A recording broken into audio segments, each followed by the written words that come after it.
America സന്ദർശിക്കുന്ന പ്രശസ്ത നടി ഷീലയുമായി ഹ്യൂസ്റ്റണിലെ ഗുരുവായൂരപ്പൻ അമ്പലത്തിൻ്റെ പ്രോഗ്രാമായ സർഗസന്ധ്യ എന്ന പ്രോഗ്രാമിന് വേണ്ടി കേരളത്തിൽ നിന്നും അമേരിക്കയിലെത്തിയ താരങ്ങളായ ഷീലാമ്മ, ജഗദീഷ്, പിന്നെ നാഷണൽ അവാർഡ് വിന്നർ സുരഭി, അതുപോലെ തന്നെ ടെലിസ്ക്രീനിലെ സൂപ്പർ സ്റ്റാർസായ അനീഷ് ആൻഡ് അനു, പിന്നെ പാട്ടുകാരായ സുനിൽ കുമാർ, രഞ്ജിനി, വിനോദ്, അങ്ങനെ കുറേ ഒരു 9ഓളം ആർട്ടിസ്റ്റുകളാണ് സർഗസന്ധ്യ എന്ന പ്രോഗ്രാമിന് വേണ്ടി ഇവിടെ എത്തിച്ചേർന്നിരിക്കുന്നത്. ഇനി നമ്മൾ കാണാൻ പോകുന്നത് കൈലി ടി വിയിലെ ഫേമസ് പ്രോഗ്രാമായ കാര്യം നിസ്സാരത്തിലെ സത്യഭാമയാണ്. എങ്ങനെയുണ്ട് ഹ്യൂസ്റ്റണിൽ വന്നിട്ട്? ഒരുപാട് ഷോസ് നാട്ടിൽ ചെയ്തിട്ടുണ്ടെങ്കിലും ഫസ്റ്റ് ടൈമാണ് ഞങ്ങൾ US ഒരുമിച്ച് ഷോ ചെയ്യുന്നത്. അപ്പോൾ അതിൻ്റെ ഒരു സന്തോഷമുണ്ട്. പിന്നെ നമ്മൾ നാടുമായിട്ട് ഒട്ടും മാറ്റമില്ല. ഹ്യൂസ്റ്റണിൽ വന്നപ്പോൾ മീൻസ് ഭയങ്കര നാടിനെ മിസ് ചെയ്യാത്ത രീതിയിലാണെന്ന് എനിക്ക് തോന്നുന്നു ഇവിടെ വന്നപ്പോൾ. കുറേ വർഷങ്ങളായിട്ട് ആഗ്രഹിക്കുന്നതാണ് അമേരിക്കയിലൊന്ന് വരണമെന്ന്. ഒരുപാട് രാജ്യങ്ങളിലൊക്കെ ആയിട്ട് പോയിട്ട് പ്രോഗ്രാം ചെയ്തിട്ടുണ്ട്. പക്ഷേ അമേരിക്കയിൽ ആദ്യമായിട്ട് ഇവിടെ എത്തി. നമസ്കാരം, ഞാൻ നീതു സുബ്രഹ്മണ്യം. US ഇത് സെക്കൻഡ് ടൈമാണ് ഞാൻ വരുന്നത്. ഇതിന് മുന്നേ ഞാൻ ഒരു കന്നഡ ബാൻഡ് കോസ്മോസ് ആത്മാ എന്നൊരു ബാൻഡിൻ്റെ കൂടെ ഇവിടെ US വന്നിട്ടുണ്ട്. പക്ഷേ ഇത്രയും എന്താ പറയുക വലിയ ആർട്ടിസ്റ്റിൻ്റെ കൂടെ ഷീലാമ്മ, എന്താ പറയുക, അതുപോലെ തന്നെ നാഷണൽ അവാർഡ് വിന്നർ സുരഭി ചേച്ചി, ജഗദീഷ് സർ, അനു ചേച്ചി, അനീഷേട്ടൻ, വിനോദേട്ടൻ, ഇവരൊക്കെ കൂടെ എന്താ പറയുക ഒരു ഷോ ചെയ്യാൻ പറ്റുന്നെന്ന് പറയുന്നത് എൻ്റെ വലിയൊരു ഭാഗ്യമാണ്. ഒരുപാട് സന്തോഷമുള്ള നിമിഷത്തിലാണ് ഞാനിപ്പോൾ തീർച്ചയായിട്ടും. കാരണം ഒരുപാട് വർഷമായിട്ട് മനസ്സിൽ ആഗ്രഹിച്ച ഒരു കാര്യം നടന്നുകൊണ്ടിരിക്കുകയാണ് ഇപ്പോൾ.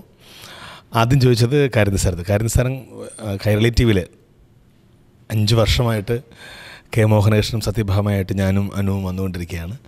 അപ്പോൾ തീർച്ചയായിട്ടും എന്നും കൈരളി എനിക്ക് നന്മകളും സ്നേഹവും സന്തോഷവും മാത്രമേ നൽകിയിട്ടുള്ളൂ. കാരണം ഇതിനു മുൻപ് താരോത്സവം എന്ന ഷോയിലും കൈരളിയാണ് എനിക്ക് അവസരം തന്നത്. ഇതിനു മുൻപ് അമേരിക്കയിൽ വന്നിട്ടില്ലെങ്കിലും അമേരിക്കയിൽ ഒരുപാട് സുഹൃത്തുക്കളുമായിട്ട് സംസാരിക്കാനൊരു ഷോ ഞാൻ ചെയ്യുന്നുണ്ടായിരുന്നു. കൈരളിയിൽ തന്നെയാണ്. അമേരിക്കൻ കഫേ എന്ന ഷോ ഒരു 1-2 വർഷത്തോളം ഞാനായിരുന്നു ആങ്കർ ചെയ്തുകൊണ്ടിരുന്നത്. അപ്പോൾ അതുകൊണ്ട് അമേരിക്കയിൽ വന്നിട്ടില്ലെങ്കിലും അമേരിക്കക്കാരുമായിട്ട് ഒരു എന്താ പറയുന്ന ഒരു കമ്മ്യൂണിക്കേഷൻ ഉണ്ടായിരുന്നു. എനിക്ക് ഈ ഗുരുവായൂർ ടെമ്പിളിൻ്റെ അകത്ത് വരാനൊത്തില്ലല്ലോ എന്ന് പറഞ്ഞിട്ടും സത്യത്തിൽ എനിക്ക് ഭയങ്കര സങ്കടമായിട്ടുള്ളൊരു കാര്യമായിരുന്നു. പക്ഷേ അമേരിക്കയിൽ വന്ന് ഹൂസ്റ്റണിൽ വന്ന് ഇങ്ങനെ ഒരു ദൈവം എന്നെ ഇവിടെ വിളിച്ചു വരുത്തിയത് ഈ ഗുരുവായൂരപ്പനെ കാണാൻ വേണ്ടിയാണോ എന്ന് എനിക്ക് തോന്നിപ്പോകുന്നു. സത്യത്തിൽ എനിക്ക് ഭയങ്കര സന്തോഷമുണ്ട്.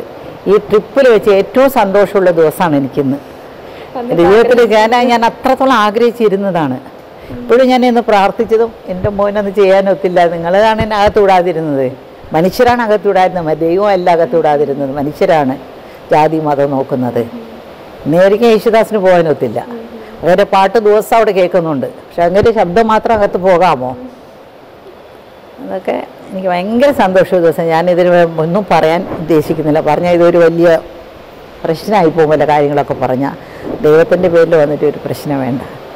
എന്നെ അവിടെ വന്നപ്പോൾ എനിക്ക് ഗുരുവായൂർ ആ സ്ഥലത്ത് വന്നതായിട്ട് തോന്നുന്നു. അത്രത്തോളം നല്ലൊരു വൈബ്രേഷനാണ് ഇവിടെ. ഭയങ്കര അകത്ത് കയറിയപ്പോൾ തന്നെ എൻ്റെ ശരീരം മുഴുവനും കുളിരുക തോന്നി. എനിക്ക് ഭയങ്കര സന്തോഷമുണ്ട്. ഇവിടെ വിളിച്ചിട്ട് വന്നവരോടും ഇവിടെയുള്ള എല്ലാവരോടും ഭയങ്കര സന്തോഷമുണ്ട്.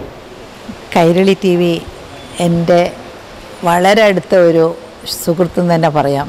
എൻ്റെ മാത്രമല്ല, കേരളത്തിലുള്ള എല്ലാവരുടെ വീടുകളിലും കൈരളി TV കാണാത്തവരാരും ഉണ്ടാവില്ല. കേരളത്തിലെ ലോകം മുഴുവനുള്ള ആൾക്കാരും കൈരളി TV കാണുന്നവരാണ്. ഞാൻ കുറേ പ്രോഗ്രാമുകൾ ചെയ്തിട്ടുണ്ട് കൈരളി TVക്ക് വേണ്ടി. ജോൺ ബ്രിട്ടാസിൻ്റെ കൂടെ അതൊരു നല്ലൊരു ഷോ ആയിരുന്നു. ലോകം മുഴുവനും അറിയപ്പെടുന്നൊരു ഷോ ആയിരുന്നു. പിന്നെ ഞാൻ സ്ത്രീ എന്നൊരു പ്രോഗ്രാം ഞാൻ ചെയ്തു. അതും വളരെ സക്സസ്ഫുള്ളായിട്ട് പ്രോഗ്രാമായിരുന്നു. അവിടെ വർക്ക് ചെയ്യുന്ന എല്ലാവരും എൻ്റെ വളരെ അടുത്ത കൂട്ടുകാരാണ്. കൂട്ടുകാരെന്നല്ല, ഞങ്ങൾ കൂടെ എപ്പോഴും വിളിച്ചും സംസാരിക്കുന്ന ആൾക്കാരാണ്.